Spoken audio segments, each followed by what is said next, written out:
I'm co-founder and CEO of Ruth Health, and we are a virtual care clinic for prenatal and postpartum patients.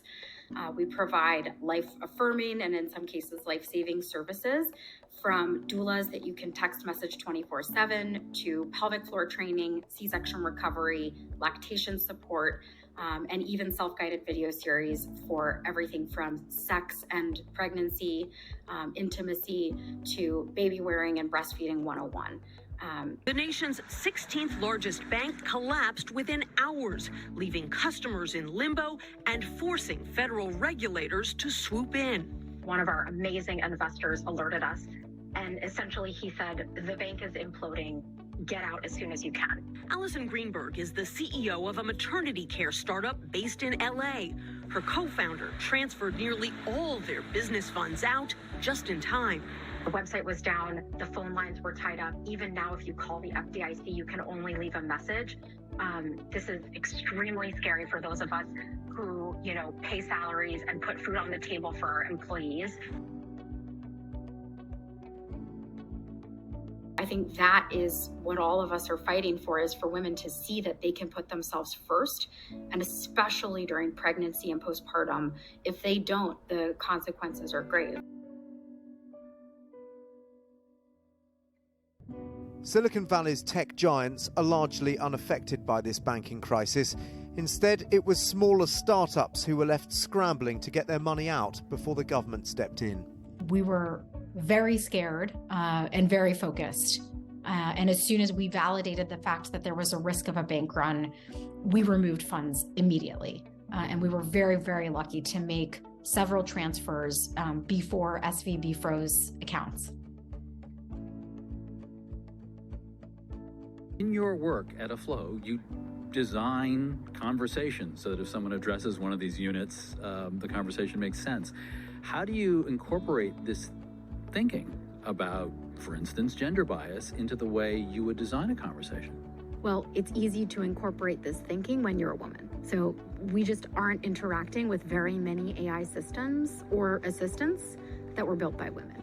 But my co-founder is a man, Seth Miller. He represents the male perspective. And so by being 50-50, along with other members of our team who are of different genders and of different races, we're able to be inclusive by being representative.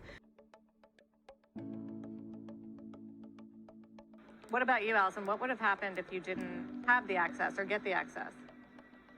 We potentially would not have met payroll. And, thanks to having a second account, we would have been able to continue business.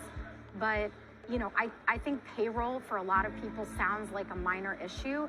For us, it is everything. It is a contract of trust with our employees. It is our fiduciary responsibility as an employer.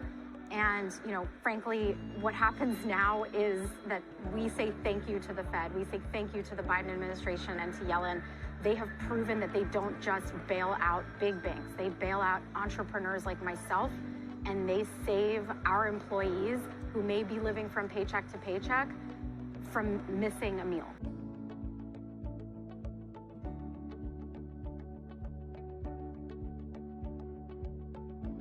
Silicon Valley Bank fails and Fed sees its assets, the biggest bank failure since 2008. Alison Greenberg, CEO of a maternity care startup based in LA, says, one of our amazing investors alerted us, and essentially he said, the bank is imploding. Get out as soon as you can.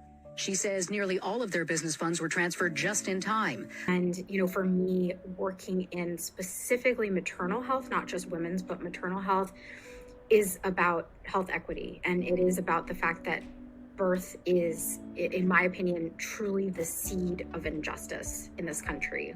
I think when you are born at a disadvantage, when you are born to an unhealthy mother or as an unhealthy baby, the difficulties in life only compound. So our goal is really to increase that access to quality care and to reduce the pregnancy tax paid by every birthing person in order to give life into the world. Alison Greenberg is out front. She is the CEO of Ruth Health. It's a maternity care startup that has money deposited in Silicon Valley Bank. So Alison, thank you very much for being with me. So you are right in the middle of this. Let's just start with when you realized you're a startup, you've got money at this bank, you're using that money to make payroll and other things. When did you find out something was wrong? So my co-founder, Audrey Wu, and I received an email from one of our seed investors. The email seemed cryptic. It was strange. It was urgent. It was not like the other emails he sends. I called the investor and I said, hey, what was this email about? He was out of breath, like he had just run a marathon. And he said, take your money out of SVB. Go into your account, take your money out as soon as possible. And, as a business owner, my co-founder Audrey and I constantly think about two things. We think about our team, the people we employ and their families, and we think about our patients, the mothers, the new moms, and the families that we support and their families. And so for us, it was do this now or else.